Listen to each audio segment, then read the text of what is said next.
Pakisabi naman sa katabi mo, nagagalak ako dahil nandito ka. Amen. Amen. Sige, manatili tayo sa presensya ng Panginoon. Hallelujah. Tayong lahat ay manalangin. Hallelujah. Thank you, Jesus. Hallelujah. We bless your name, Lord God. Hallelujah, Lord.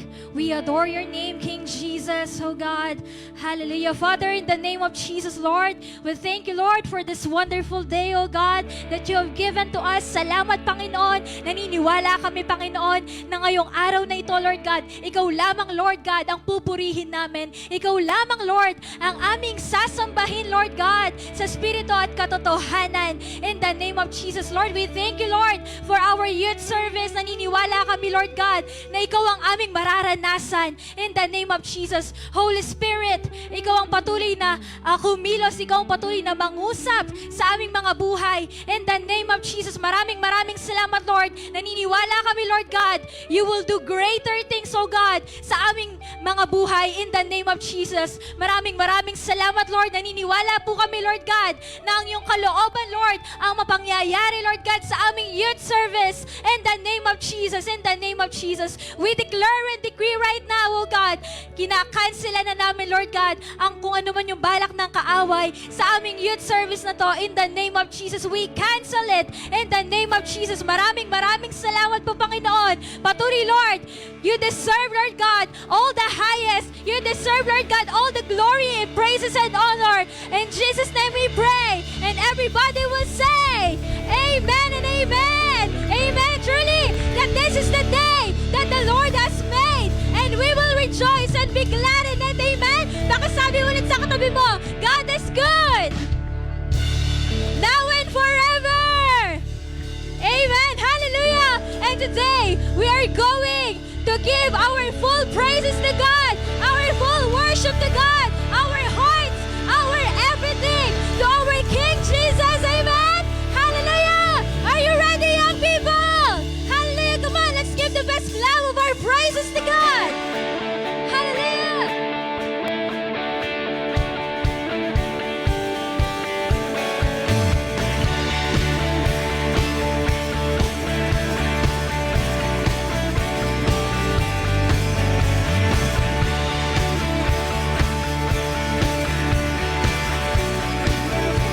Come on, sing.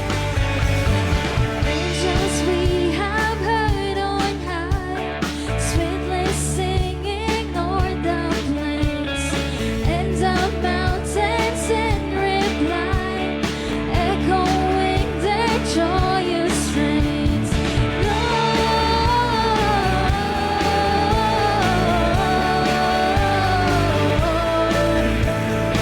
in excelsis Deo,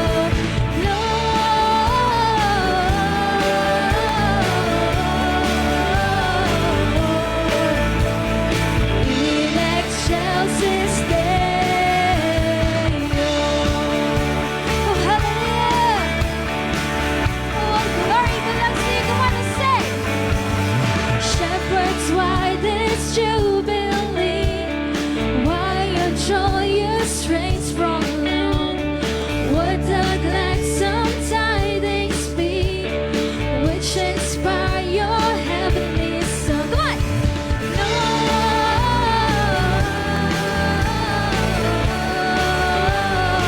Lord, in excelsis Deo,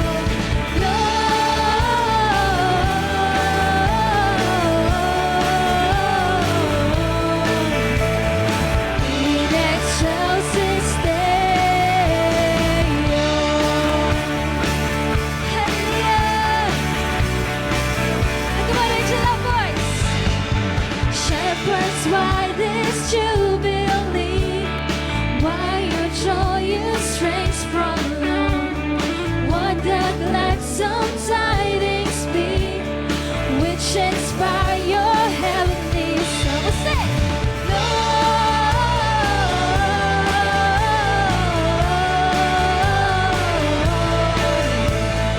in excelsis Deo, Lord,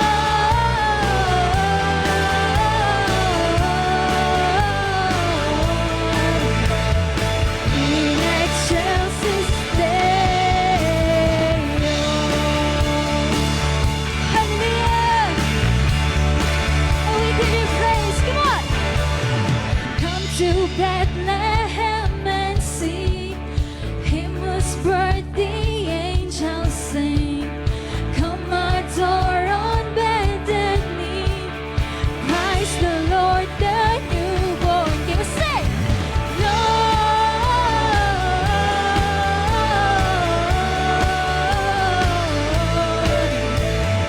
in excelsis Deo, Lord. Come on.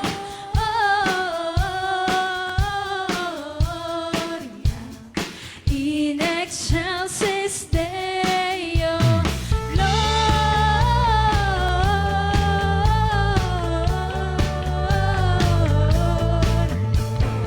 In excelsis Deo, Lord.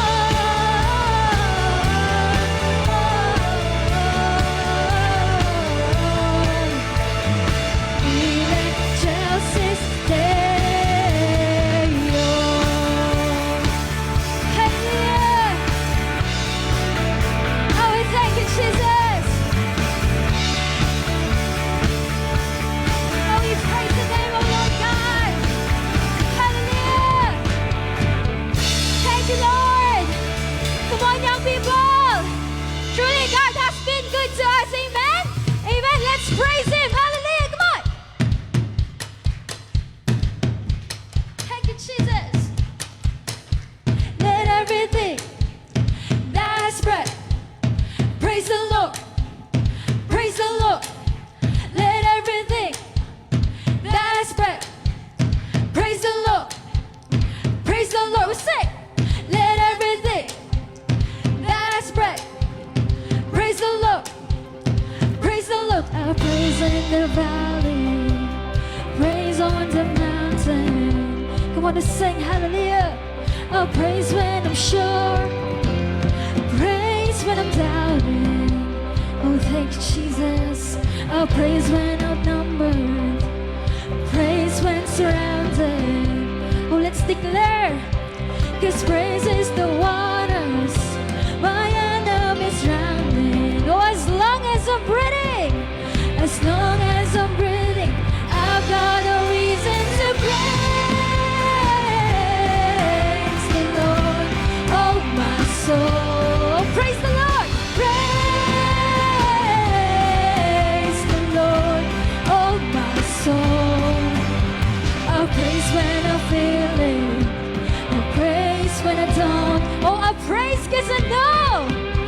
I'll praise 'cause I know You're still in control. My praise is a weapon. Hallelujah. My praise is a weapon. It's more than sound. Thank Jesus.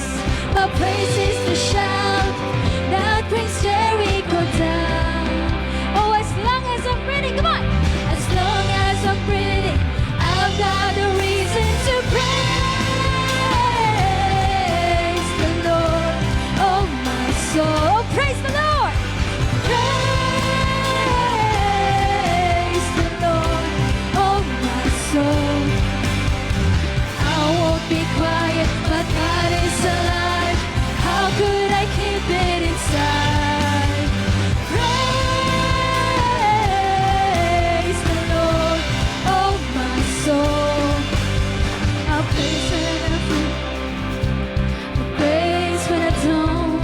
I'll praise 'cause I know, I'll praise 'cause I know You're still in control. I'll praise, hallelujah. My praise is a weapon. It's more than sound. Oh, my praise is the shout to say.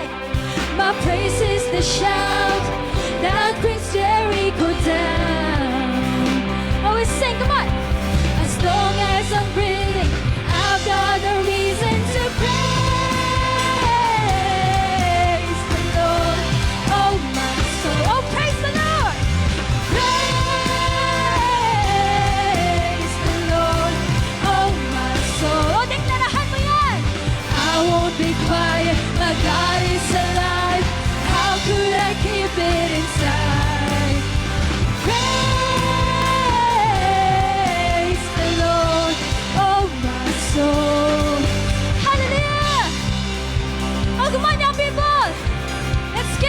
clap of our praises to God. Thank you, Jesus. Oh, hallelujah. Oh, come on. Oh, praise 'cause you're sovereign. Praise 'cause you reign. Praise 'cause you rose and defeated the grave. Oh, praise 'cause you're faithful. Praise 'cause you're true. Praise 'cause there's nobody greater than you. I praise, oh, praise 'cause you're sovereign. Praise 'cause you reign. Praise 'cause you rose and defeated the grave. I praise 'cause you're faithful. Praise 'cause you're true. Praise 'cause there's nobody greater than you. I praise 'cause you're sovereign. Praise 'cause you reign. Praise 'cause you rose and defeated the grave. I praise 'cause you're faithful. Praise 'cause you're true. Praise 'cause there's nobody greater than you. Praise the Lord, oh my soul. Oh, praise the Lord. Praise the Lord, oh my soul. Praise the Lord, oh my soul. Praise the Lord, oh my soul. Let's declare. I won't be quiet, but God is alive. How could I keep it inside? I won't be quiet. I won't be quiet, but God is alive. How could I keep it inside? I won't be quiet. I won't be quiet, but God is alive. How could I keep it inside? Praise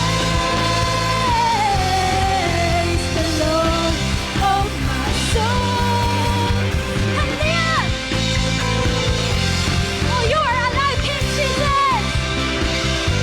We thank you, Lord! Oh, you praise your name! Oh, come on! Let everything that has breath praise the Lord! Praise the Lord! Let everything that has breath praise the Lord! Praise the Lord! Let everything that has breath praise the Lord! Praise the Lord! Let everything that has breath praise the Lord! Praise the Lord! Hallelujah! Praise your name, King Jesus! Oh, we praise your name! Hallelujah! We praise you, Lord Jesus! We thank you, Father! Hallelujah, Lord!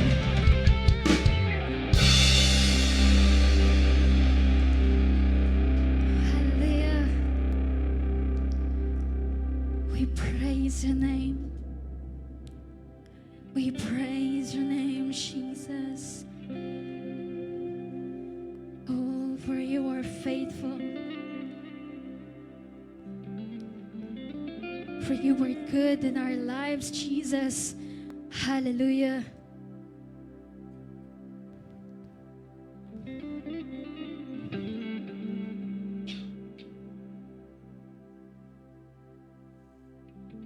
Hallelujah. Come on, young people.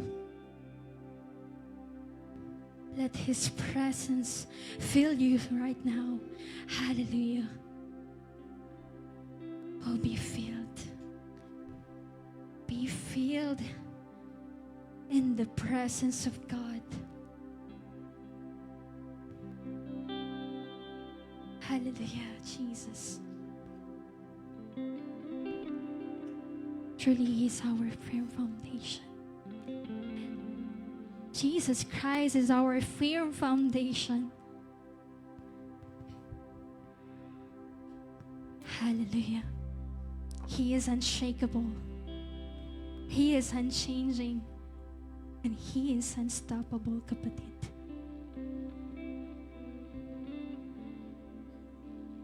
Hallelujah, Lord. Thank you, Jesus.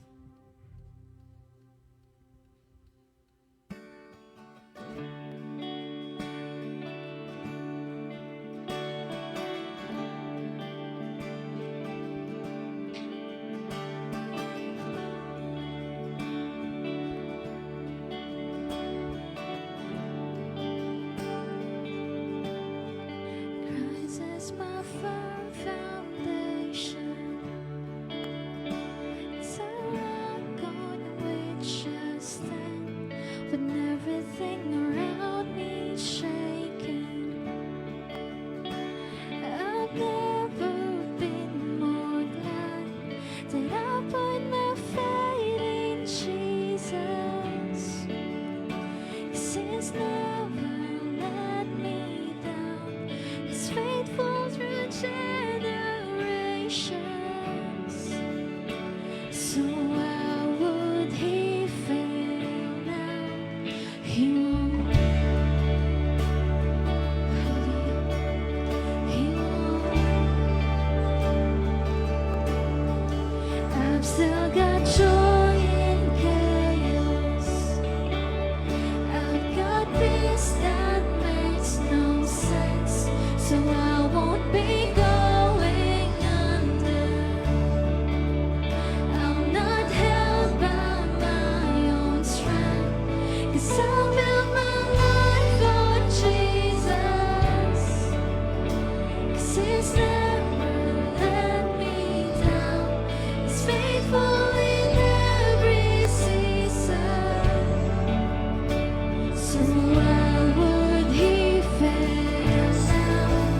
He won't. Hallelujah. He won't. Oh, come on, make your voice. I've still got joy in chaos. I've got peace that makes no sense. So I won't be going under. I'm not held by my own strength. 'Cause I built my life on Jesus. 'Cause He's never let me down. He's faithful in every season. So why would He fail now? He won't. He won't. He won't fail. He won't fail. He won't. Come on, with your loud voice. He won't. Hallelujah. He won't fail. He won't fail. Christ is my firm foundation, the rock on which I stand. When everything around me is shaken, oh, I've never been more glad. Hallelujah. That I put my faith in Jesus. 'Cause He's never let me down. He's faithful to generations. So why would He fail now? He won't. Oh, He won't fail. He won't. Hallelujah. He won't fail. He won't fail.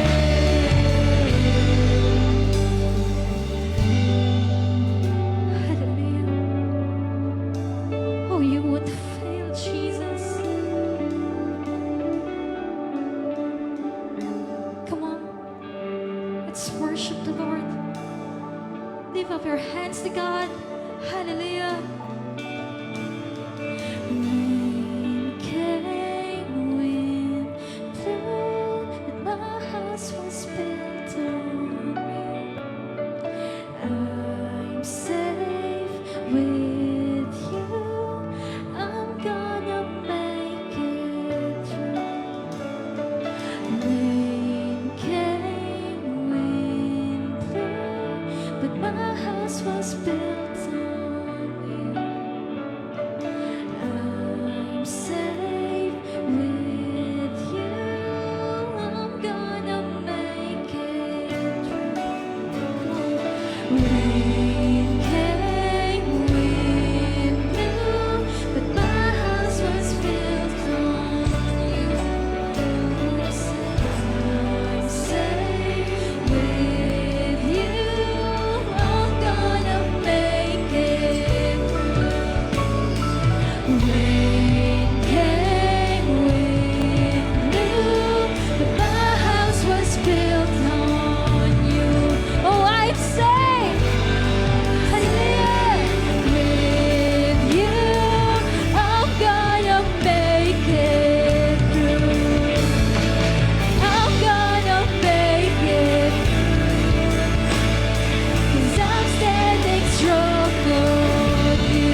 You won't fail, Jesus.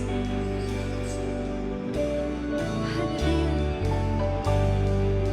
This is my firm foundation.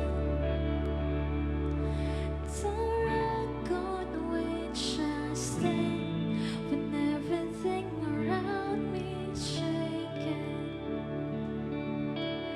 I've never been more glad that I put my faith in Jesus. I wanna sing.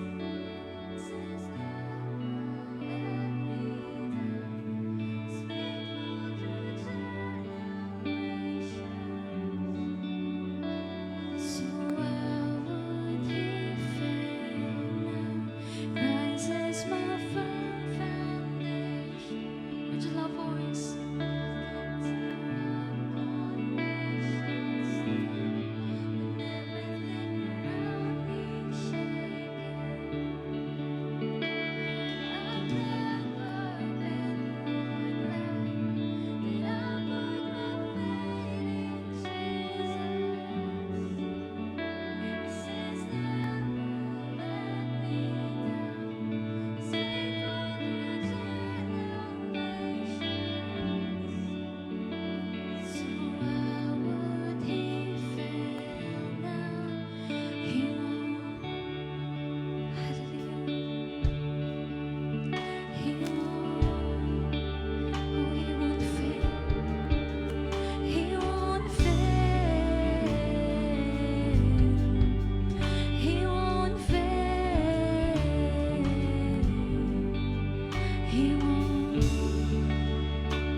He won't fail. He won't fail. He won't. Hallelujah. Oh, you won't fail, Jesus.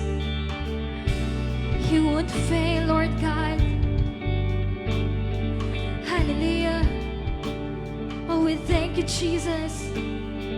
We thank you, Lord, for your goodness and faithfulness in our lives, Lord God. Hallelujah.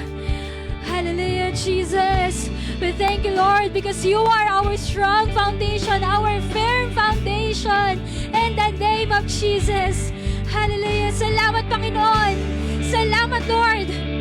We thank you for your presence, Jesus. We thank you, Lord, for everything that you have done to us, Lord God. At sa lahat ng gagawin mo pa, Panginoon, sa aming mga buhay, Lord. We thank you, Jesus. Hallelujah. Come on, young people. Let's give the best clap of our praises to God, of our worship to our King Jesus. Hallelujah. We thank you, Lord. We thank you, Jesus. We bring you back all the glory, praises, and honor. In Jesus' mighty name we pray. And everybody will say, Amen and amen.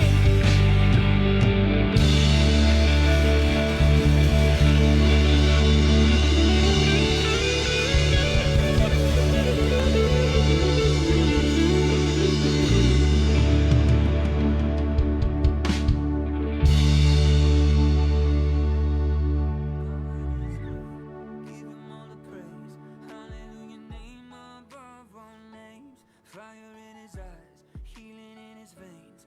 Everywhere his glory on display. Take a look at those stars, you can name them all.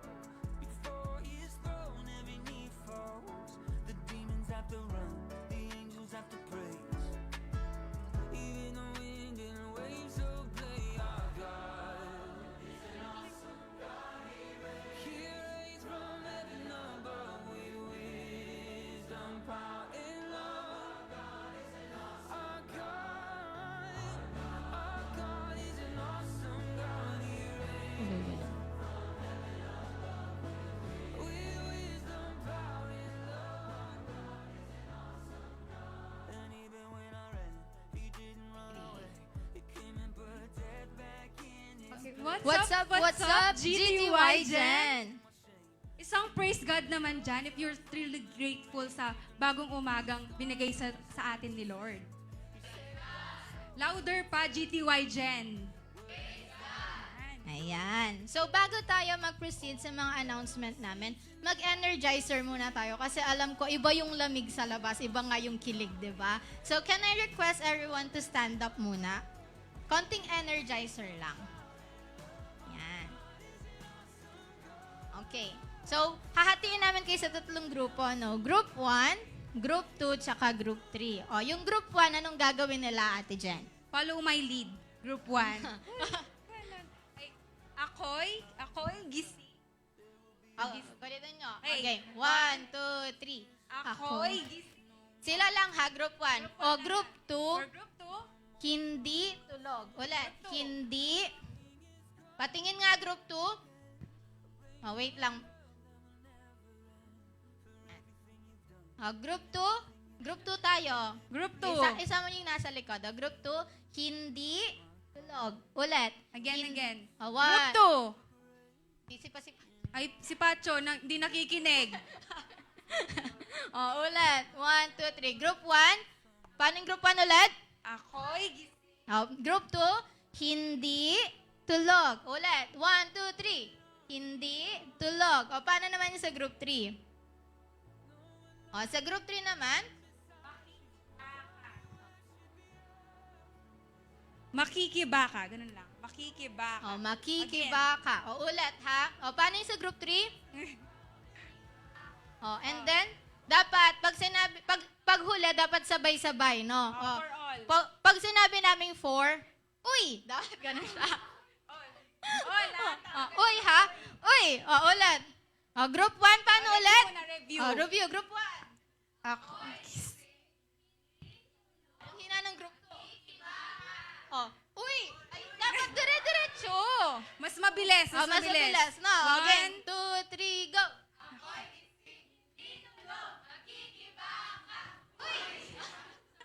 Isa pa. Last one. Nagre-request ito. Isa pa daw. Good morning. 1, 2. Lang. 1, 2, 3, go. Ako'y gising. Hindi tulog. Uy! Ayan, ganyan dapat. Ayan, so gising na ang bawat isa at mabuti na lang at gising na at nakikibaka. Ganyan dapat since it is the first Sunday of December na. So, before tayo mag-proceed, let's welcome our new invites and invite ito ni Aisha. Let's name them. Amiel Gomez Can you from please San stand Agustin up? Sur and Stephen Buan from Candati. Ayan. Please TTY welcome Jen, pati welcome welcome natin sila. and so much stronger. The King of Glory, the King above all kings, who shakes the whole earth with holy thunder, Ayan. leaves us breathless in awe and wonder. Welcome po, Brother Amiel and Brother Stephen. Shalom, shalom. Ayan, sobrang nakaka-bless ang first Sunday ng ating December since meron din tayong bagong invites. Ayan, sobrang nakaka-bless and declaring na more pa ang mga dadating pa nating invites, lalo na sa mga upcoming events natin for this month. Yes, indeed. So iba talaga ang hatak ng December. Iba ang kilig dahil sa lamig at kilig sa mga blessings na darating pa. So, we ask everyone also na i-bless mo naman yung mga katabi nyo. So, since it's December, it's blessing season. So, kindly bless yung mga katabi nyo. Bless them. Declare. Go. Yan. Yan. So, I want you to say also, ano ba yan? Feel the blessing, claim the blessing. Okay, ulit-ulit. 1, 2, 3, go. Feel the blessing, claim the blessing. Kasi, get ready this December, GTY Jen.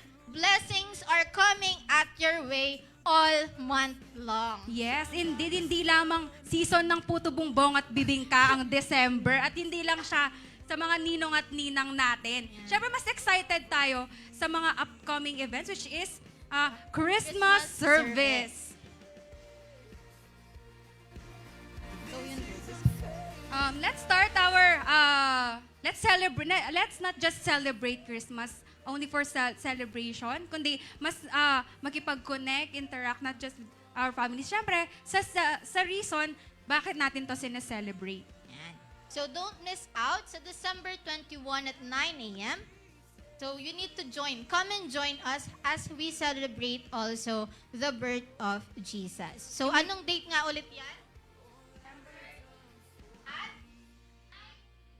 You may also invite your family, family members, friends, classmates, and so on. Ayan. And then, now for another announcement, we have the most awaited event ng mga youth. It is our Youth Camp.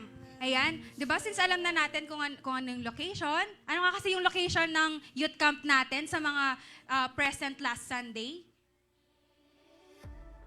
Saan sa Baliti? Sa White House. Yan. Since na-mention na din last time na open na ang ating registration, this December 14 up to February 8, you may register and lapitan naman natin si Ate Gail kung ready na sure na kayo to join our youth camp. Para naman din po sa mga sure na, you may also give your 50% down payment sa December 14 up to December 28. Ayan. And then again, just a reminder, GTY dyan, ang ating youth camp is limited slots only. Again, limited slots lang po. So if ever na hindi kayo makapag-register, makakasama na kayo. Kaso, 2027 na. No? Siyempre, hindi naman kayo papayag na 2027 pa kayo makakasama. Siyempre, gusto namin nakasama din namin kayong magsaya sa youth camp natin and matuto. Yan. Kaya naman, mark your calendars, set your alarms, and also get ready to register sa ating Youth Camp 2026. 2026, but 16 na ako. Kaya naman, yan. And also, another one, as 2025 comes to a close, we will have also our year-end service and ISB. So it will be on December 28. This is a perfect time also to look back also for and give gratitude sa ating Panginoon, as well as to also dedicate and look forward kung ano pa yung gagawin ni Lord sa atin this coming year na 2026. So for our ISB or inaugural seed of blessing, it is voluntary po. Hindi po siya sa pilitan, no? So just think of it like it is our offering kung anong ginawa ni Lord the whole year. It is just like saying na, Lord, thank you for this year and also I trust you this coming year na 2026. So let's all give from the heart. Let your gratitude speak and be part of the closing of the year with a heart fully surrendered kay Lord. And also, claiming na yung ating new building na prepared para sa atin. Yan. So again, join us sa December 2028. And also, hindi papahuli ang ating prophetic word. Yan. Ang ating prophetic word naman is on January 4, 2026. So don't miss our prophetic word service. Hear God speak into your life in our church and also start out of the year strong. So come ready, bring your friends, tag them along, and let's step into a new year with God's heart. So take notes of those said dates and events ng ating church. And syempre, wag natin kakalimutan yung mga invites natin. Invite. Syempre, hindi tayo magpe-prepare ng, di tayo mabibigyan ng church na malaki, yung pinag-prepare natin. Kung okay na tayo sa bilang natin. And also, so we are done with our reminders and events. Now it's time naman to keep our hearts, minds, and also ears open. And let's hear what God has for us today through Pastor General.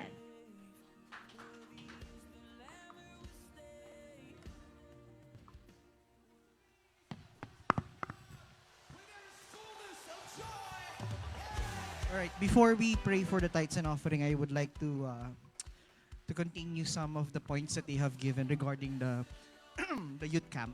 Okay, for the youth camp, this is once in a lifetime. Not actually once. Well, let's see. Okay, but technically, it's one of the highlights of 2026 events of the church. Okay, because this is a time that you will not just stay in the church or in this building, we go out. Okay? And we are willing to spend just for us to be able to experience what God has to offer to our youth camp celebration this coming May or this coming summer, to be specific. Okay? And also, I would like also to mention about the inaugural seed of blessing. Okay? Mga kabataan, God doesn't need your money. God doesn't beg, or the church is not begging for you to give. That's why it was mentioned a while ago that it's voluntary. Okay? The reason why we are doing this is because, first and foremost, number one is I love the Lord. Simple as that. And for us to be able to cater the gospel better, we have to provide a specific place for them, isn't it? So it means that all of the things that we are giving back to God are all for God's glory and all for the expansion of the gospel. Tandaan niyo to. The church building that God has given us is not a property of a pastor, it's not the property of the leader, it's the property of the Lord. Because it's the Lord, the ones who give that. Okay? So we personally encouraging you to participate, but I would like to point out that it's not compulsory, it's voluntary. Alright? Because at the end of the day, it's how you see God. At the end of the day. Your actions, the things that you do speaks on how do you see God more in your life. Can you hear an amen? Amen. Sige, tumayo tayong lahat and let's pray for our tithes and offering. Okay, let's pray. Hallelujah. Father, in the name of Jesus, we thank you for this wonderful day, O God, that you've given us, Lord. We thank you for what we are about to offer to you, God, becomes a sweet-smelling aroma in your presence. And let this be back to you, God, for the expansion of the gospel, for the kingdom expansion. We thank you and we love you. In Jesus' name we pray. Amen and amen. Okay, let's start.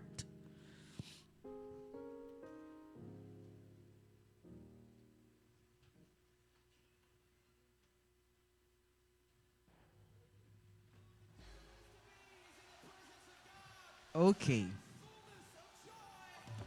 Sige, let's move on to the Word of God. Okay? Here's would be, tinatanong kanina ako ng isang kabataan, Pastor, ikaw ba yung magpe-preach? Sabi ko, bakit ayaw mo ako mag-preach? Sabi sa kanyang gano'n. Ready na ba kayo? Ready na kayo? Sigurado kayo? Ready na kayo? No? Sure kayo, ha? Ready na kayo? Okay, let's start. The message for today is entitled, Stand Against Compromise. Challenging the youth, stand against compromise. Can we show it? Ayan. Kapag sinabing, ano ba ibig sabihin pag sinabing compromise? According kay Kumaring Miriam, dictionary, ang sabi niya, when we say compromise, living a life that has a lower standard. Pero sa ibang translation, ang ibig sabihin ng compromise is irregularity, foolishness, okay? Kalokohan, mangmang. This is the meaning of compromise in other translation. So I would like to talk about how can we stand against compromise. I would like you to open your Bible in Romans chapter 12, verse 2. Romans chapter 12, verse 2. It says there that do not be conformed to this world, but be transformed by the renewing of your mind, that you may prove what is that good and acceptable and perfect in the will of God. In 1 Peter chapter 2, verse 9 also mentioned that, but you are a chosen generation, a royal priesthood, a holy nation, His own special people, that you may proclaim the praises of Him who called you out of darkness into His marvelous light. Alam niyo mga kabataan, the greatest danger that young people are experiencing right now is not persecution. Ano ibig sabihin ng persecution? Yung sasabihin ka tungkol sa pananampalataya mo. Yung tutuligsain ka, that's not the greatest problem that we have. That's not the greatest danger. People thought because they have faith, they are attacking Christians. No, it's not. The greatest danger that we have right now is compromise. When you live a life lower than the standard that God has set on your life. When you are living in a life full of foolishness. Pwede bang plaksan yung mic ko? Nahihinaan ako sa mic ko. gusto ko malakas eh. Yung dumadagong-dong. No? Nagre-reverberate. Tama na. Okay. Again, the greatest danger is not persecution but compromise. When you live a life lower than the standard that God has set upon you. When you're living a life of foolishness. When you're living a life of irregularities. You know, as Christians, as believers, and as saints, as what Bishop mentioned, right? As saints, as Christians, as believers, as kingdom citizens, when we are being persecuted, the church is being strengthened. Is that true? Yes. When people attacks your faith, it means that you are doing something for God. Isn't it? When your faith is being attacked by other people, it means what you're doing for God is good. Amen.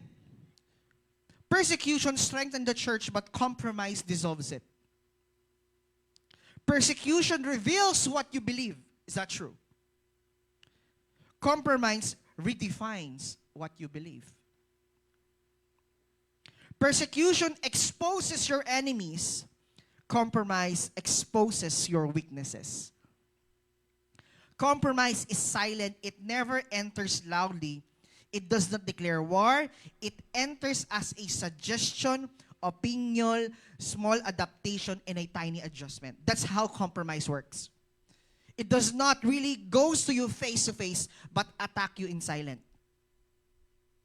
Huwag ka na mag-church. Sige na, okay lang yan. Madalang lang naman eh. Bam. Ano pa? When there is suggestion, okay lang palang gawin to. Minsan lang naman. Are you getting the point? Minsan lang naman ako umabsent sa church. Minsan lang naman ako di mag-a-attend. Can I hear an amen? O, takman mini, isang shot lang. Alam mo, isang shot na yon magbabago ang buhay mo. I tell you that. Kaya pa? Kaya pa? Kaya pa? Amen. Okay. Intro pa lang ako, ha? Okay. Compromise slowly redefines identity. Is that true? Redefines identity, steals destiny, but it's always contagious. And yet, God is raising a generation, this generation of young people who refuse to negotiate kingdom standards. We need young generations that will not negotiate what has the standard that's set by the Lord. The society is redefining gender. Am I right? The society is redefining gender. They're redefining biological means. Na ang babae pwedeng maging lalaki, ang lalaki pwedeng maging babae. But the kingdom standard, it says no. It doesn't apply that way. Because what God said, that's it. If God destined you to become a male, then you are a male. If God destined you to become a female, then you are a female, and you don't have any right to change that. When you alter creation, things happen.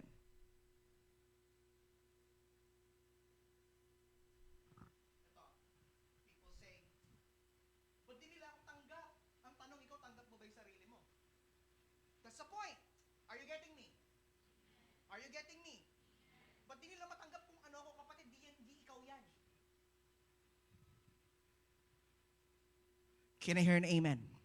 Can I hear an amen? You want to be accepted by the society, but ikaw mismo di mo kayang tanggapin kung sino ka. Who you are. Can I hear an amen? Kaya pa? Kaya pa? One of the biggest dangers of compromise is because people doesn't know who they are. That's why my point number 1 is this: know your identity. Compromise begins when purpose is unknown, and that's true. The reason why they compromise things is because they don't know who they are. You just know yourself by name, by nature. Alam mo taga saan ka, kilala mo yung nanay at tatay mo, but who you are as a person, di mo kilala kung sino ka. Jeremiah chapter 1 verse 5 says, "Before I formed you in the womb, I knew you." This is how precious you are. Before you had been formed in your mother's womb, God knew you, that you will be out of this world. That's why if you think your life is a mistake, therefore it's not. Bakit? Ano sinasabi ng Bible? Bago ka pa lumitaw sa tiyan ng nanay mo or sa sinapupunan ng nanay mo, kilala ka na ng Diyos. It was destined that you and I will be out of this world. And then you're telling me, hindi po kasalanan po, I am a mistake. Are you getting me? Psalms 139 verse 13 to 14. For you formed by inward parts, you covered me in my mother's womb. I will praise you, for I am fearfully and wonderfully made. Marvelous are your works, and that my soul knows you very well.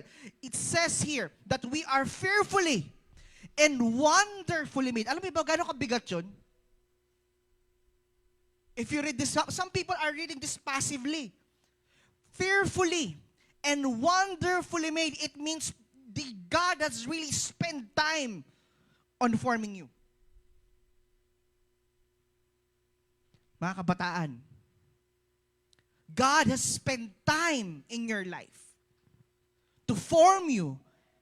Not just forming you, but wonderfully. You've been wonderfully made. Kapag sinabing wonderful, ano ibig sabihin? All is good. All is beautiful. Isn't it? Kapag sinabing word the wonderful, you are amazed, isn't it? Okay? It seems like when you saw Disneyland. Because once you enter Disneyland, it's wonderful. You will be amazed at what life has gone to offer. Can I hear an amen? Can I hear an amen? Where purpose is not known, abuse is inevitable. Tama ba? Pag di mo alam ang purpose mo, there's an abuse. When identity is unknown, compromise becomes acceptable. Tama ba? Kung di mo kilala kung sino ka, kung ano man ang dugmating, tatanggapin mo na lang basta-basta. Can you hear an amen? If you don't know who you are, kung anong dumating sa buhay mo, just going to accept it. Amen. For example, because you don't know who you are as a student, you don't know that you can do something better. What grade comes, then you're just good at it. I'm not saying na I am criticizing those who got line of 7. I'm not criticizing you. But what I'm trying to say is this. You can do more. Are you getting me? You can do more. Some people are compromising their studies because they think in their lives, hanggang doon lang talaga sila. Okay na ako, Kenny? Gusto niyo ba yun? Okay na kayo dyan? Or you want more? Mga kabataan, okay na ba kayo na ganyan? It's okay for you to got, let's say, if you are, ako kasi, because I know who I am in the sight of the Lord, at ayoko mapahiya ang Diyos sa buhay ko. Everything that I do it for God's glory. If you are doing everything for God's glory, you will not be satisfied on what you have right now. You're doing something more for the Lord because you know who you are. Amen. Amen. You cannot live above the opinion of culture if you don't know your identity in the kingdom. When you don't know who you are in the sight of the Lord, for who you are in the sight of God, whatever sabihin ng tao sa'yo, tatanggapin mo na lang.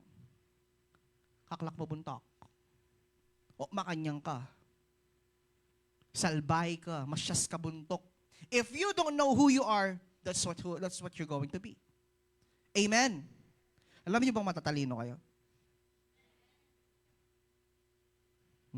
Do you know that you are intelligent? O yung iba din naniniwala, ito, tingin sila. Mahina po ako sa math. Mahina po ako sa physics. No? Yung research ko nga, hindi ko masulat eh. Tama? Tingnan mo yung katabi mo? Ito naniniwala. Do you agree that the person next to you is intelligent? Yes or no?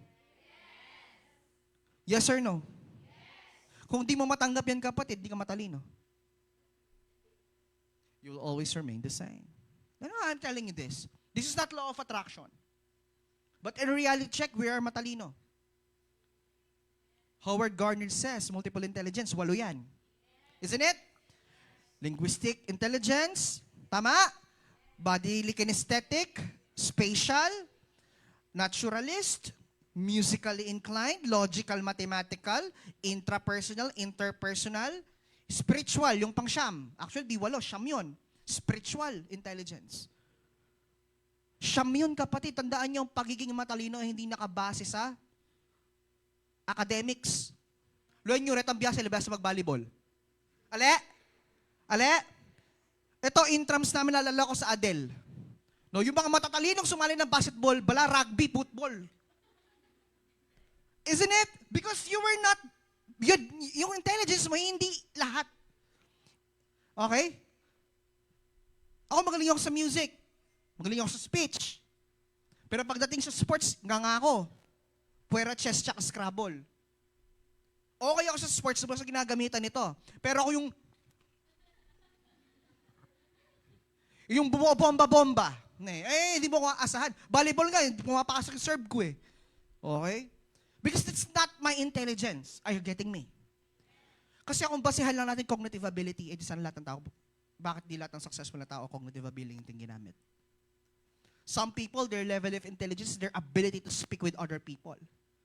Pansinin niyo yung mga negosyante, ang galing mag-sales talk. It's because their intelligence is interpersonal. Are you getting me? So, pakisabi ko gumayat, Beshiwap. Besh. Mga Beshi. Alisin sa mindset na hindi ka matalino. Pwede ba yon? Pwede pag sinabi, sino matalino dito? Mayo, mami, ako, biyasa ko. Sabi ng pastor, may biyasa ko eh. Sabi ni Howard Gardner, bodily kinesthetic intelligence, biyasa mag-basketball, ma'am. Matalino ko. Totoo naman. Nakukuha nyo? Because that's what you've been created for. Can I hear an amen?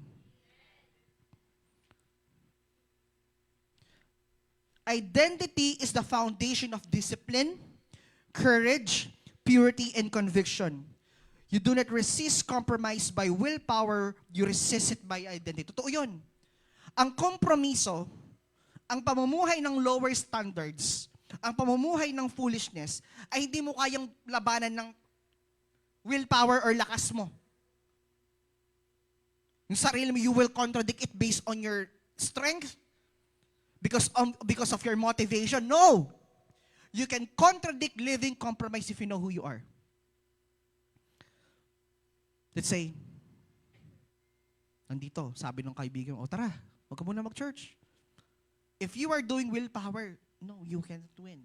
But if you battle compromise by your identity, hindi nakako ng Diyos eh. Kailangan ko mag-church eh. Sabi ng Lord, mag-church ako eh. Hindi. Habol na lang ako, after na lang ng service, doon na lang tayo magkita. Are you getting me, mga kabataan? Are you getting me?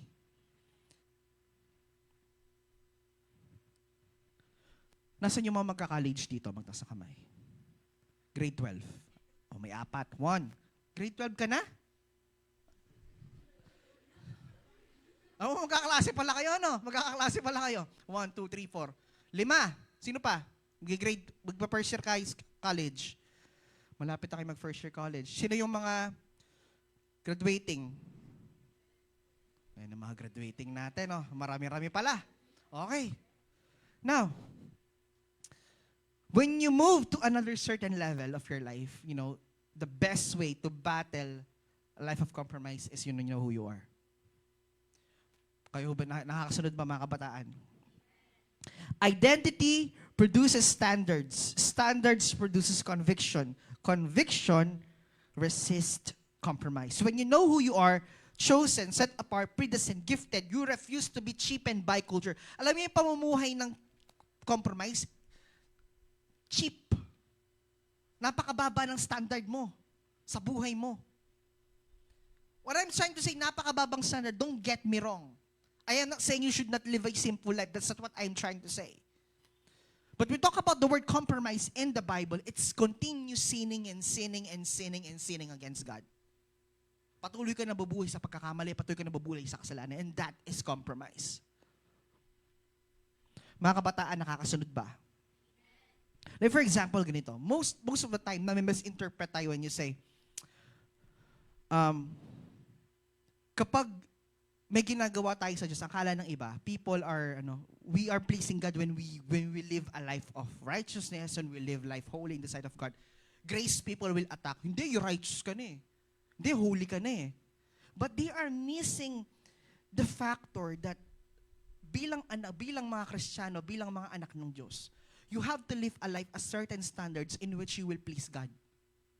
You're not living a life with the Lord not because you want to be blessed, but because that is the right thing to be called as children of the Lord. Halimbawa ganito, bibigyan ko ng analogy.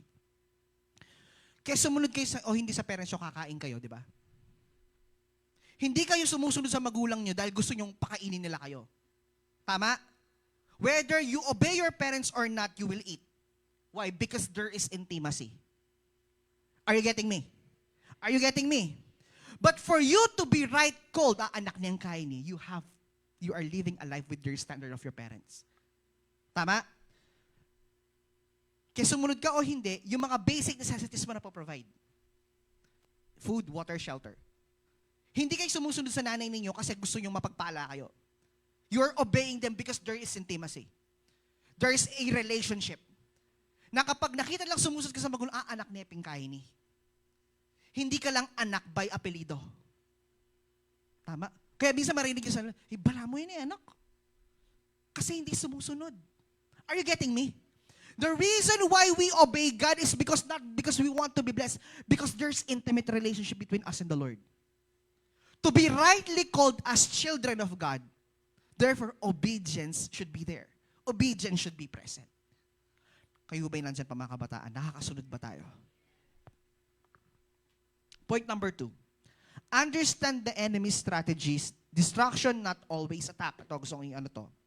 1 Peter 5:8. Be sober, be vigilant, because your adversary, the devil, walks about like a roaring lion, seeking whom to devour. The enemy rarely begins with destruction. He begins with distraction. Iba ang distraction sa distraction. Hindi sinisimulan ng kaaway ang atake niya sa distraction agad. Pagkasira. Sisimulan kanya sa distraction. Guguluhin kanya. Okay? Before sin becomes a habit, it begins as a suggestion. Before compromise becomes a lifestyle, it begins as a small concession. Satan does not have to defeat a young person. He only needs to distract them. Amen. If you know who you are, you know that Satan is defeated. But sometimes, most of the time, people are getting failed. It's because they allow themselves to be distracted.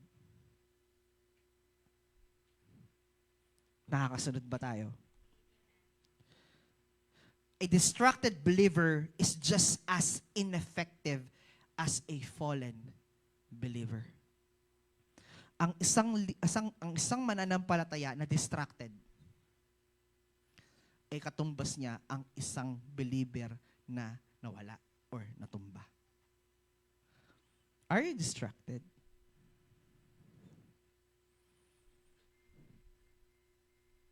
Because number 1, what's the key or what's the indicator that a person is not distracted? Gusto niyo malaman? Gusto niyo malaman? Number 1, a person has a vision. Alam niya saan siya pupunta. Okay? Number 2, a person understands priorities. Amen. Everybody say priority. My question is this, ano bang priority mo ngayon? Beshi. Albitin ka tayo, Besh, ng priority mo ngayon.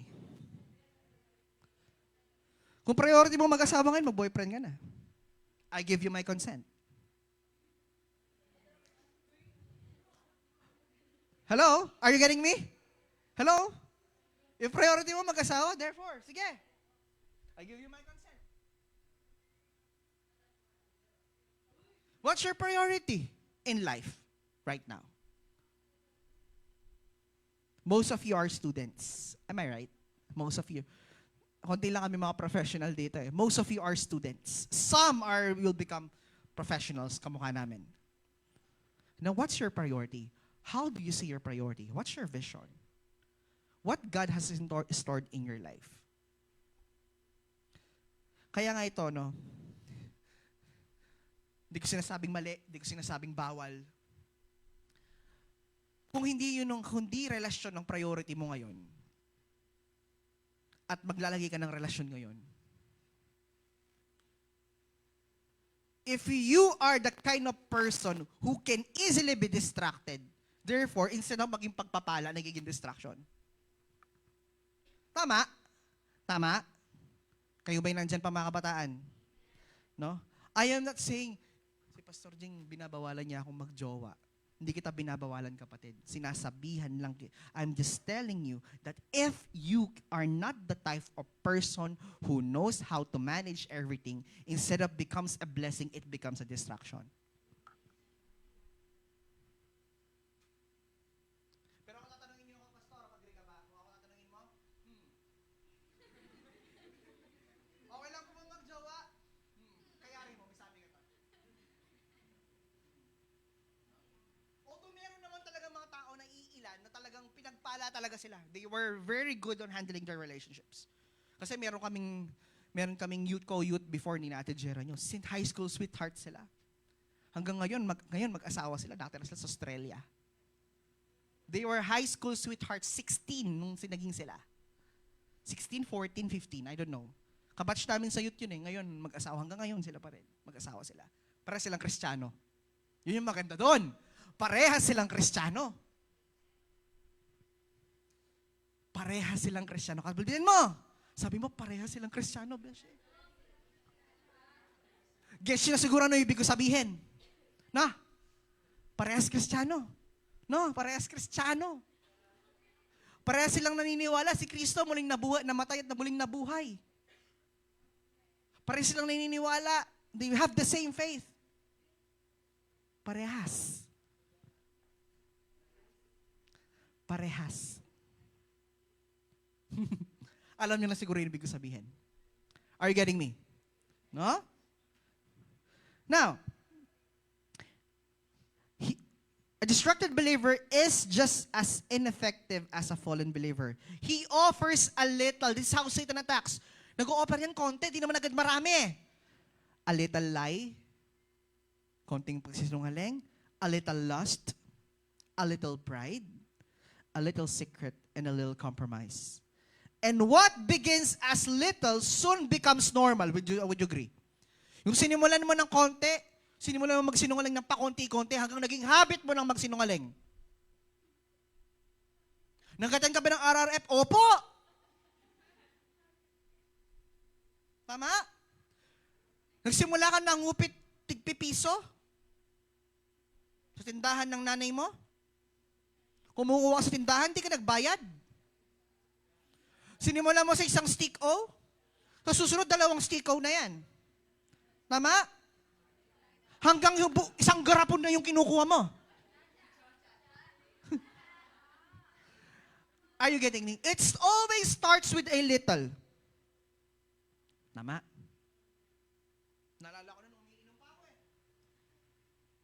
Sa emperador lang, isang shot lang ng emperador. Nung umiinom pa ako.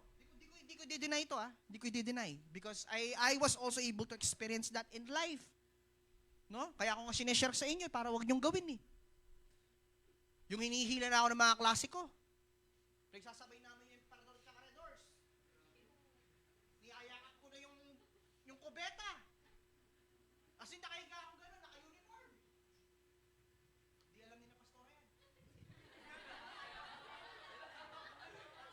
Kaya ako sinasabi ngayon yan kasi I was able to nag-breakthrough na ako dyan. Okay, so, hindi ko na, nung nagtatrabaho pa ako sa call center, I was able to experience that. Kaya, kung sabihin yung, hindi ko kasi umiinom kayo, hindi! Kung manginginom pa ako, kapatid, tumba na yung mga kalaban ko, gising pa din ako eh.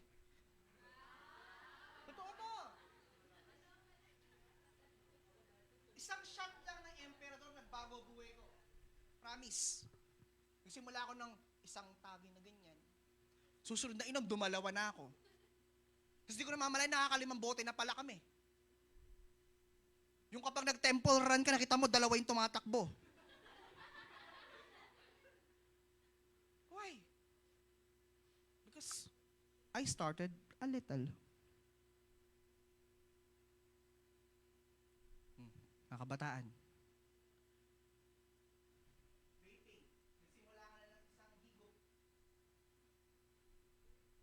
Hanggang sa bumili ka na ng sarili mo. It always starts with little. Kaya pa? Kaya pa, mga besh? Kaya pa? Are you getting me? Pangongopya. Nagsimula ka ng number 1. After na number 1, 1 to 5 na yung kinokopya mo. Tapos ito yung matindi, right minus wrong, yung 16 to 20 kinopya mo na rin. Hello? Ang cheating sa nagsimula, isang sulyap. Isang sulyap mo, besh. Yung isang sulyap nagiging isang basa.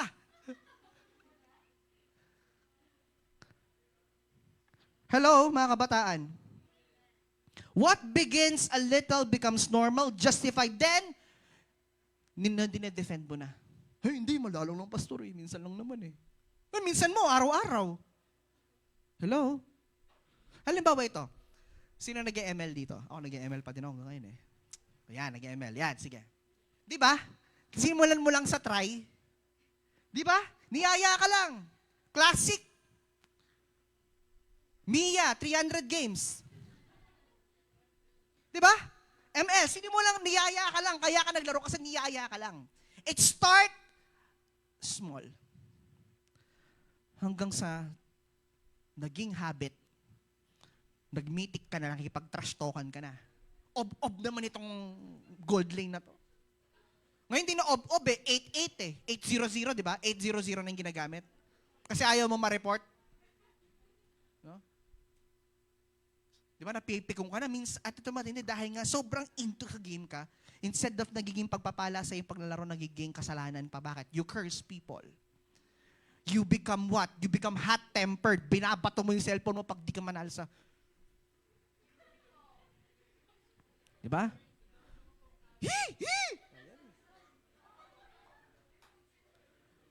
Per skill na, per skill. Stand. Ayaw mag-stand. No? Ako, malakas akong mamikon eh. Yung mga estudyante ko, bago ako, meron nangyari ganito. Yung mga estudyante ko, nag-ML sila. Wala pa ako. Ginawa ko. Nung malapit na silang manalo, alam yung ginawa ko, tinawagan ko yung isa. Last ko mag-trip eh. Nandun sa pintuan, titignan ko silang ganyan. Tapos, sir, naglalaro po sila. Hayaan nyo. Sige. Kapag malapit na sila manalo, sabihin nyo. Tatawagan ko sila. Nung babasagin nila yung papalapit silang basagin yung tore, tinawagan ko silang ganyan. Nanggagawa nyo. Yung mananalo na sila, tapos bigla dumating ako, bigla nilang pinatay yung mga cellphone nila. Diba? It's just small little, but it becomes a regular habit. Kayo ba'y nandyan pa mga kabataan? Number 3, compromise costs more than you think. The bill comes late. Here verse 12:15 says, looking carefully lest anyone fall short of the grace of God, lest any root of bitterness spring up cause trouble, and by this many people defiled. Compromise never shows you the invoice immediately. The cost is delayed, but the payment always arrives. No? Esau compromised a birthright. Tama ba? Kilala niyo si Esau? Yung kapatid ni Jacob na pinagpalit ang kanyang birthright sa isang papaitan? Sabaw eh. Kasi inoperan siya ng sabaw ng kapatid niya. Nangyari, yung karapatan niya bilang pangalan napunta sa bunso. Pinagpalit niya yung identity niya yung birthright niya sa papaitan. Sa sabaw. No? Sino pa? Si Samson compromised a vow. Si Samson, bakit fall into destruction? Kinompromiso niya. Bakit? Kanino? Anong ginamit na kalaban? Babae. Sino? Si Delilah. Ang sabi, huwag sasabihin kung saan nanggagaling yung lakas ng pangangatawan niya. Pero sinabi niya. Bakit?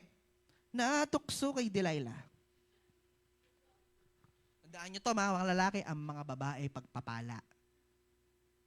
Hello? Agree? Ang mga babae pagpapala, hindi pulot dulo ng kasalanan. Tandaan niyo yan. You know, You know what's the original translation of, it says, I will give them, nung nilalang ng Diyos si Adan at si Eva, nung nilalang ng Diyos si Eva, ang sabi, it's not good for man to be, I will give him a companion. In a Hebrew translation, the word companion is helper. Helper. Helper. It's the same work that God the Father did to Israel. God the Father was the helper. So women are helpers. Kapag di na kaya ng lalaki, tutulungan ka ng babae. Kayo ba'y nandiyan pang mga kabataan? Wala nga maintindihan nyo yung value nyo. No? Kaya mga guys, okay lang umiyak.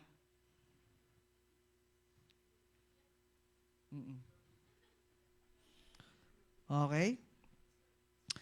Sino pa? Samson compromised a vow. Solomon compromised holiness, which is true. Judas compromised your royalty. Bakit? Anong kinompromise? Because of what? Pera. Each man thought it was small, which is true. Akala nila okay lang. But the end was catastrophic, which is true. Saan nila sinimula? Maliit. Kaya sa palagay nyo, okay lang ang secret sin? No, it's not. Palala, hanggat hindi mo tinitigilan, hanggat hindi ka nagre-repent, palala yan ng palala. And that's how the enemy attacks. Hindi yung nagpapakita si Satanas, hindi siya ganon. He will bait you. Temptations, distractions. At minsan, akala natin yung mga mabubuting bagay, pagpapala. Sometimes, even akala mong mabubuting bagay, is Satan's strategy. Satan is not against goodness. Oops. He's against the Lord Jesus. Hello? Satan is not against good things. Mabuting bagay po ba ang pag-aaral? Yes. Mabuting bagay ba yung opportunity? Yes. But the Bible says even Satan gives opportunities. Matthew 4. He said to Jesus, if you bow down in worship, I will give you the riches of the world. That's opportunity. Satan is not against good things. Satan is not against opportunity. He is against God. That's why he will do everything for you not to do the will of God. Are you getting me?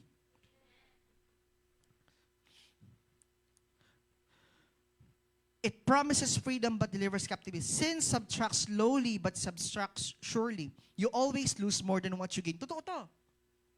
No? Point number 4. Be different, not just relevant. Kingdom standards over culture. Ito, maganda to. Kaya nga sabi dun sa Romans 12:2 kanina, and do not be conformed to this world. Young people, today we face the pressure to be relevant. Gusto nating maging relevant. Gusto nating maging valuable. Tama?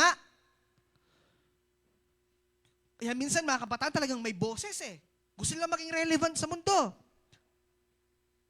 But relevance without righteousness is compromise. Ouch.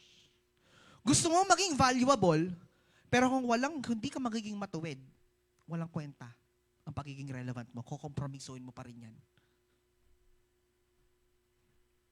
The kingdom does not demand that we fit culture. The kingdom demands what we influence culture. Ito, di ba? Salt loses its value when it blends in. Light loses its purpose when it dims. The world does not need a church that imitates it. The world needs a church that illuminates it. Kingdom citizens do not conform. They transform. They do not adapt. They impact. They do not blend. They stand.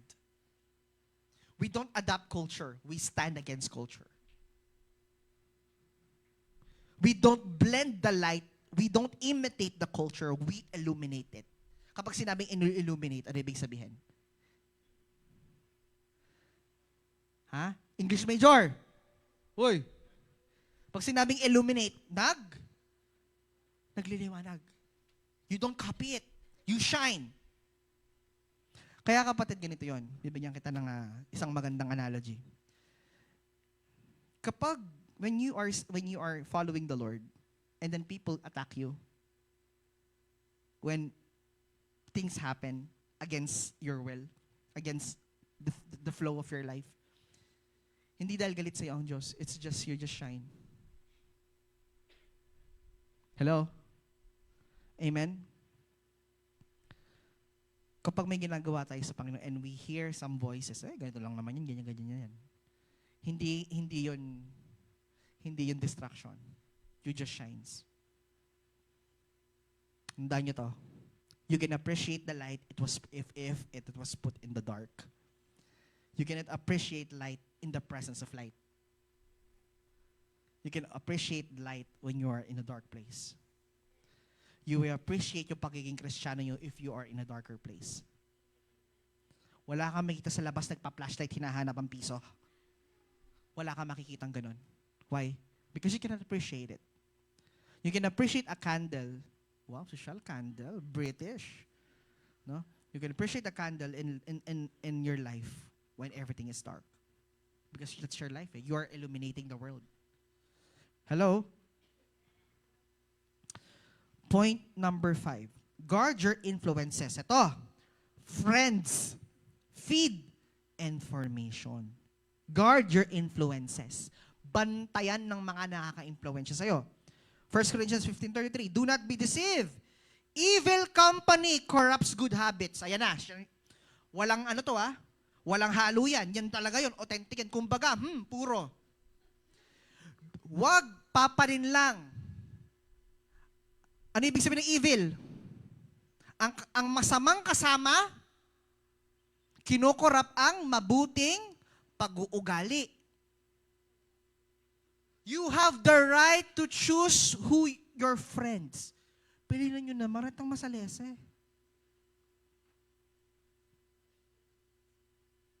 Hello? Piliin natin yung may magandang tayong kapupulutan. Ako personally, very selective ako sa friends. Kahit sabi mong kasama ko siya sa department, if nakita kong wala siyang magandang maidudulot sa akin, hindi ko siya kakasamahan. I'm very picky with my friends. Kaya nga meron akong kasama sa work, meron nakakasama sa work, meron nakakasama sa, wala talaga akong exact, yung best friend. Hindi kamukha ng misis ko talaga na may grupo siya. Ako hindi. Alam nyo bakit? Simula nung nag-aaral ako, hanggang dito, kumbaga sa relasyon, hanggang kamay lang ang binibigay ko. You know why? Kasi kaya ko mag-isa. Kaya ko manood ng sine ako mag-isa. Kaya ko mag-mall ako mag-isa. Kaya kong mag-CR mag-isa. Yung mga estudyante ko, Sir, independent na po kami. Sinasabi ng mga estudyante ko sa akin yan.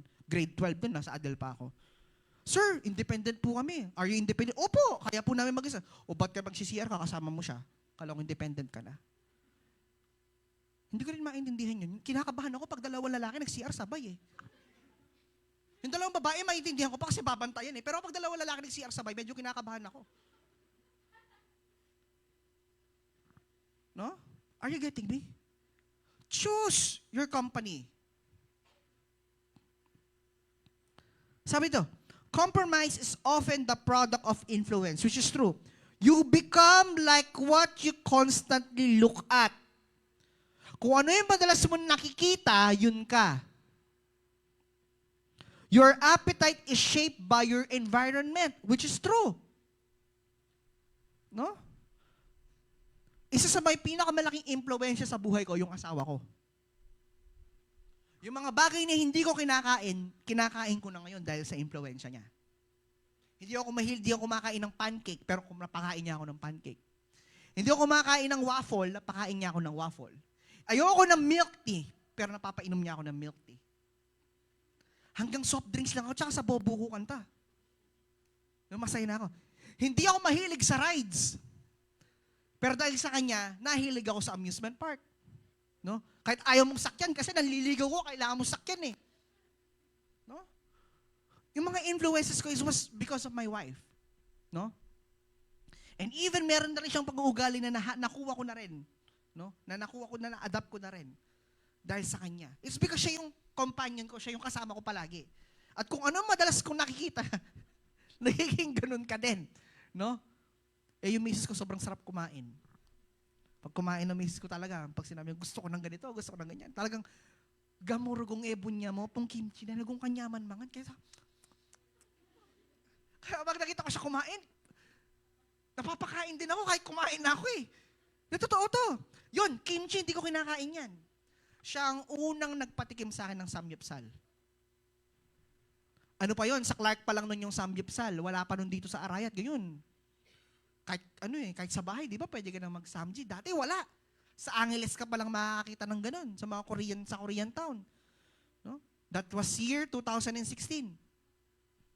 No? Influence kasi yun yung madalas ko nakikita eh. No?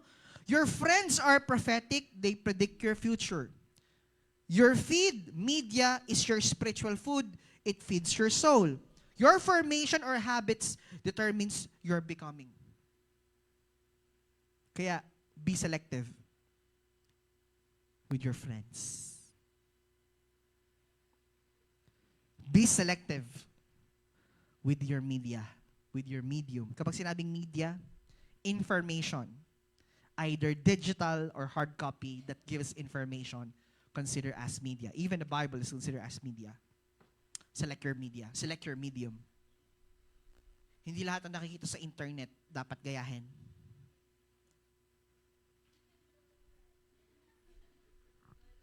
Ha? Buti pa sa TikTok, mas madalas ka pang mag-TikTok kaysa mag-practice sa dance. No? Buti pa sa ibang social media influencers, naka-follow ka. Sa page ng church, hindi ka maka-follow. Hello? Kaya mong i-share yung mga post ng mga idol mo. Pero yung post ng church, hindi mo kaya i-share. Hello? Kaya pa? Hello? You're busy chatting with your classmates at pag-usapan yung gwapong lalaki or magandang babae. Pero sa mga lalaki kasi sobrang dalang pag-usapan ng babae. Madalas pinag-uusapan ng mga lalaki, habits. Hobbies. Pero sobrang dalang pag-usapan ng babae. Pero yung babae, hindi. Lahat ng makita nila nung araw na yon, pag-uusapan nila. Simula sa gate, hanggang doon sa huling taong nakita nila, pag-uusapan nila. Ganun. Kaya nga, di ba? Different. Choose your friends. Choose your media. Choose your medium. Okay? Next, formation or habits. The people you allow near you are shaping what is growing inside you. The content you consume in planting seeds, whatever entertains you, eventually influence. I'm not sure if I was able to share to you this, pero share ko na ulit. Baka nakalimutan ko na. When I was in college, no, nung pag-start ko ng third year, lahat ng mga naging classmate ko sa English, lahat kami, we're good academically. Sila yung kasama ko. Sila yung sinamahan ko kasi alam ko mas ma-influensya nila ako mag-aral. But what I have discovered, all of us are weird. We are weird. Weird in terms of how do we study our lessons. They call it, we are so weird. And that's why I realized that the multiple intelligence of, sa amin nakita yung multiple intelligences ni Howard Gardner. Kasi iba-iba kami ng way ng studying habits. Meron nung isang classmate, kapag mag-i-exam may dalang halaman yun. Nilalagay yun sa harapan yung halaman niya. Alam niyo bakit? Yung minemorize siya na nakalagay dito sa halaman. Pag nakita niya yung petal, maaalala niya yung review niya. Yan, lalagay niyo ganun. Meron akong isang classmate, after niyang i-copy yung lecture, kabisado niya yung lecture. Ganun siya kagaling. Sa ano ngayon, sa Don Bosco yun. Magla-lecture yun. Masipag yun, nag-discussion. After niyang i-lecture yung lecture, kabisado niya yung sinulat niya. Ganun siya kagaling. Yung dalawa, bodily kinesthetic. Alam niyo bakit? Board exam. M. Katabi ko eh. M siya doon sa harap. Alam niyo, nag-exam, gumagano yun, no? Tapos gumaganyan, nag-exam. Alam niyo bakit? Nilagay niya sa down steps yung mga nireview niya.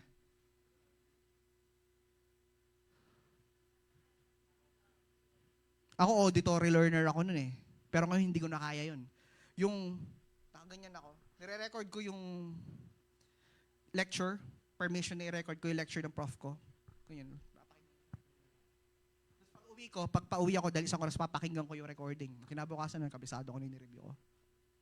Hindi ako mahilig mag-lecture. Ako yung eduk student na walang dalang laptop at walang dalang papel. Lulub ko eduk ko sling bag. Pwede ba sa eduk yon? Di ba hindi? Halos jump pack, di ba? Ako yung eduk student na naka-sling bag. Laptop nga lang, nangihiram pa ako sa klase ko kasi tinatamad ako magdala ng laptop eh.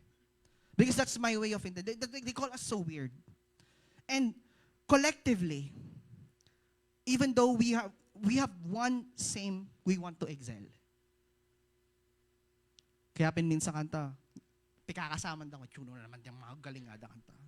Tapos pag may nagre-report, maling grammar. Kung nagre-report sa ibang major, tapos sabi nag-English major, mali yung grammar, da kanta na klase ko. Because those are the things that we are doing, no? Sila yung mga kasama ko eh. No one falls into compromise alone. They fall into the voices they listen. Okay? Point number 6. Build character, discipline, outlast passion. Ito gusto kong i-highlight to. 2 Timothy 2:22. Flee also youthful lusts, but pursue righteousness, faith, love, and peace. Ang sabi dito, whoever has no rule over his own spirit, like a city broken down without walls. And Galatians 5:22-23 says, mention, the fruit of the Spirit is self-control. Alam nyo, passion is not enough to resist compromise. You can be passionate in worship and still fall in private. Would you agree?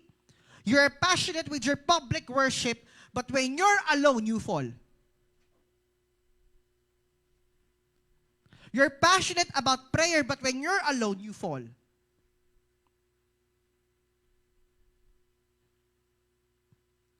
You can be anointed in public, but undisciplined in secret. Diba? Grabe ka magpuri eh. Kapag nakita ka publicly eh. Pero pag ikaw mag-isa.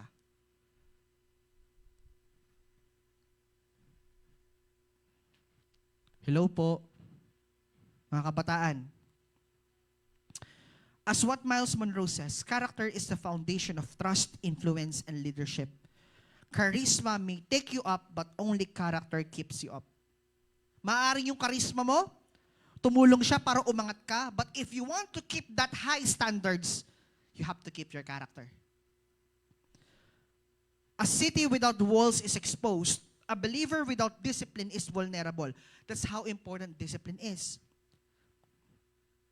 A character is built by training the soul, not by inspiring the emotions. Ito, for example, let me use this perfect example. Athletes.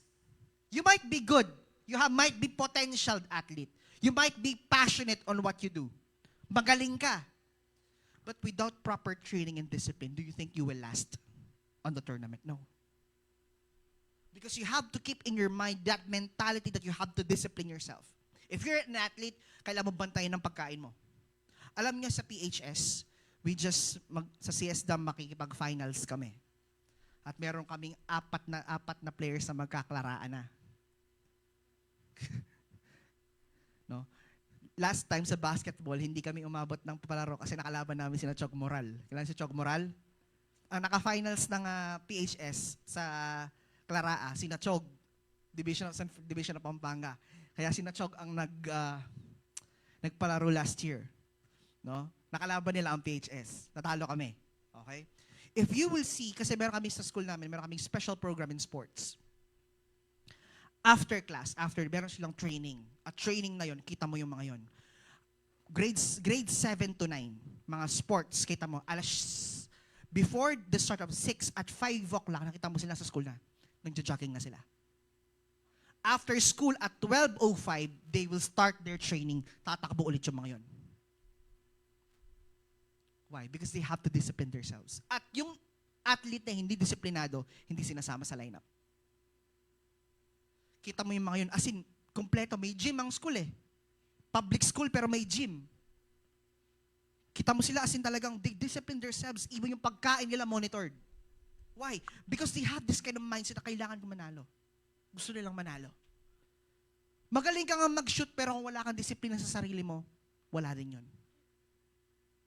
Am I right? First 2 quarters pa lang, pagod ka na. Sana lahat sila kasi Jeric sa takbuhan. No? Lalo niyo yung kabataan din si Kuya Jeric ninyo, yun yung first time kung fourth quarter, tumatakbo siya. Eh, Papa Girl, kaya tinawag siyang tinawag siyang Android. O siyang robot. Di siya napapagod. No? Disiplina, tama ba mga kabataan? Pakisabi sa tabi mo, disiplina. No? Point number 7, equip yourselves with the word and armor. No? So important that the word of God is not a decoration, it is a defense. The armor of God is not symbolic, it is strategic. Satan fears a believer who is equipped before the battle begins. Jesus resisted every temptation not by emotion, by the scripture. Jesus was able to resist temptation because he was able to do it by the word of God. Can I hear an amen? And of course, point number 8 is this.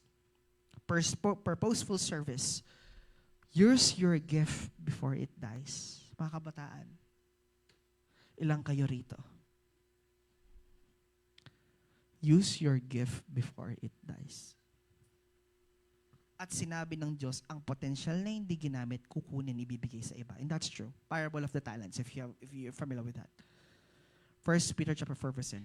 As each one receive a gift, minister it to one another. Gamitin ninyo kung ano yung meron. Huwag niyong hayaang mawala. Amen. Sayang.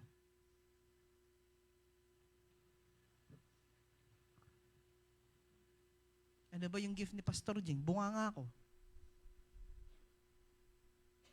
My public speaking. That's my gift.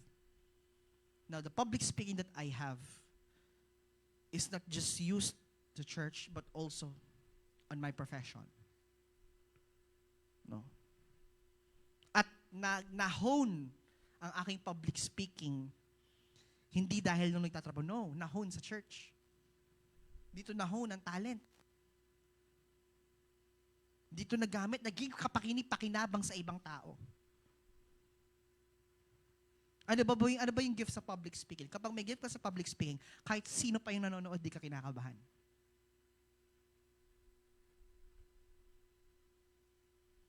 Kapag kabataan, you have a gift.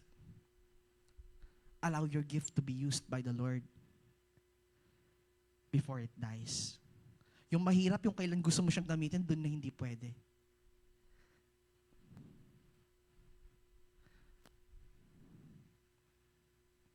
Hello po. Meron ako napanood na short film. Magaling siyang sumayaw, kaso tago. Magaling siyang dancer. Kaya lang yung ipaalam na marunong siyang sumayaw. At tong time na gusto niyo nang sumayaw, hindi na pwede. Bakit? Naputol na yung isa niyang paa. Gusto niyo namang sumayaw, hindi niya na magawa. Bakit? Wala na yung isa niyang paa. Can I hear an amen? Unused gifts decay. Dormant gifts weaken. Bird gifts die. Service sharpens the gift. Purpose purifies motive. Commitment strengthens conviction. When you serve, you protect yourself from compromise. Because service ties your heart to kingdom responsibility. The servant who buried his gift lost everything. The servant who used their gifts multiplied. What you refuse to use, you eventually lose. The servants who use their gifts, what you invest in the kingdom, God multiplies. Amen. Gifts, use your gifts. Use your talents for the glory of the Lord. Amen. Lastly, you are not a normal generation, but you are a chosen generation. You are not called to mimic the culture, you are called to reshape culture. The kingdom needs your purity. The kingdom needs your strength. The kingdom needs your difference. God is raising a generation that will not bow, that will not bend, that will not break, and of course, that will not compromise. Kaya ang Joshua 24 verse 15 says, choose for yourself this day whom you will serve at the end of the day. This is your defining moment. This is your consecration call. This is your separation season. And then we have to stand, decide, and declare. And walk in the power of a generation without compromise. Can I hear an amen? Sige, tumayo tayong lahat.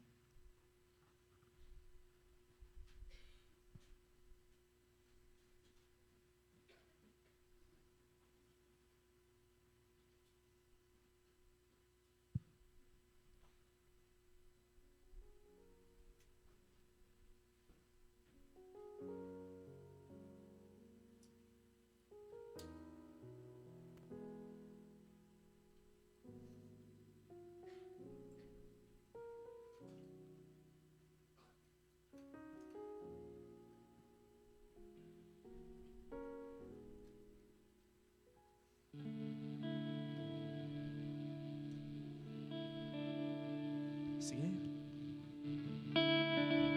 Let's worship the Lord before we proceed with our communion.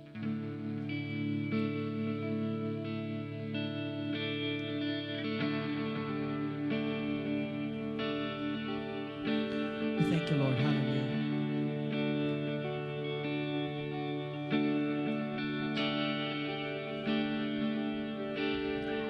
Christ is my firm foundation,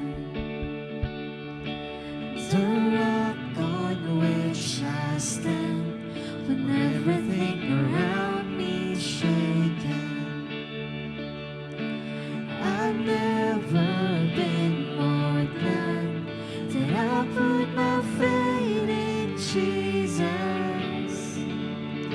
'cause He's never let me down. He's faithful through generations. So why would He fail now? He won't. He won't. I still got joy in chaos. I've got peace that makes no sense. So I won't be going under. I'm not held by my own strength, 'cause I build my life on Jesus. 'Cause He's never let me down. He's faithful in every season. So why would He fail now? He won't. He won't. He will never fail. Come on. He won't fail. He won't fail. He won't. He won't. Still got joy in chaos. I've got peace that makes no sense. So I won't be going under. I'm not held by my own strength, 'cause I build my life on Jesus. 'Cause He's never let me down. He's faithful in every season. So why would He fail now? He won't. Can I request the communion elements?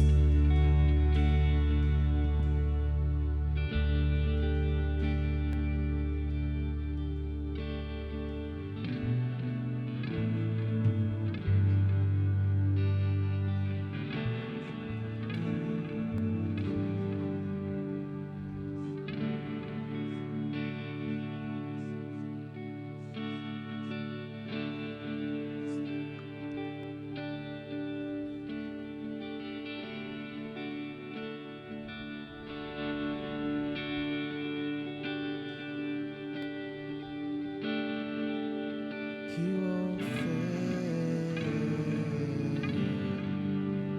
He won't fail.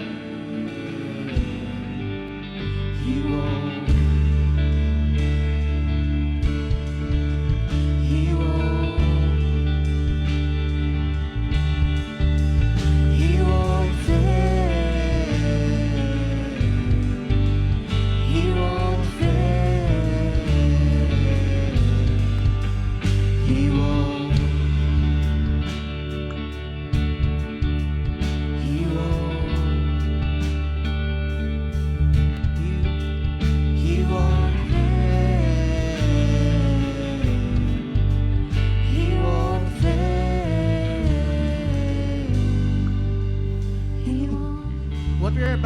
is one of the mandates na binigay sa atin ng ating Panginoong Jesus bago siya mawala or bago siya bumalik sa presensya ng Ama.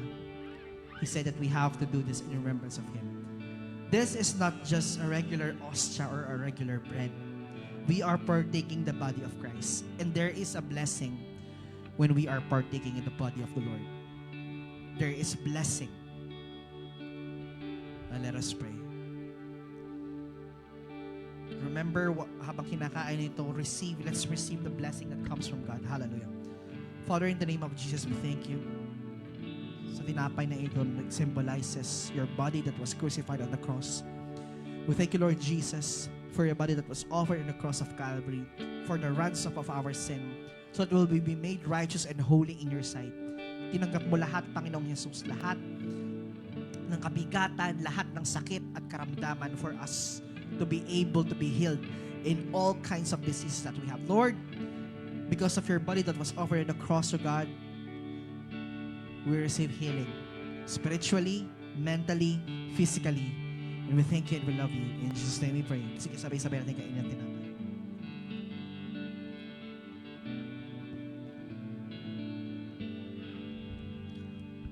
Today, as we remember the blood of Jesus, amen, there's blessing in the blood of the Lamb. And up to this present time, the blood never loses its power. It's the same way on how Moses applied the blood of the lamb on their doorposts and the angel of death passed them over. You still remember that in the scripture? It's the same way. As we partake this, it's remembrance of what the Lord Jesus Christ did. What the blood of the Lord Jesus Christ did for us. That's why sickness and diseases pass over. Nilalampasan tayo ng humpa, nilalampasan tayo ng sakit at karamdaman, nilalampasan tayo lahat ng gawa ng kaaway. Let's honor the Lord. Hallelujah. Father, in the name of Jesus, we thank you for the blood of the Lamb that has been shed on the cross, for us to be made, for us to be holy, for us to be justified, redeemed, made righteous in your sight, have good standing, and have an access to your heavenly throne. Maraming salamat, Panginoon. And as we partake this, O God, we receive it in the name of Jesus. Maraming salamat, Panginoon. Hallelujah. Sige, sabay-sabay natin ito. Hallelujah.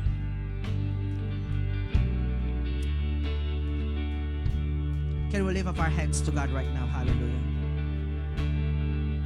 Thank you, Lord. Hallelujah. Lord, this is a generation that stands again, that will stand against compromise.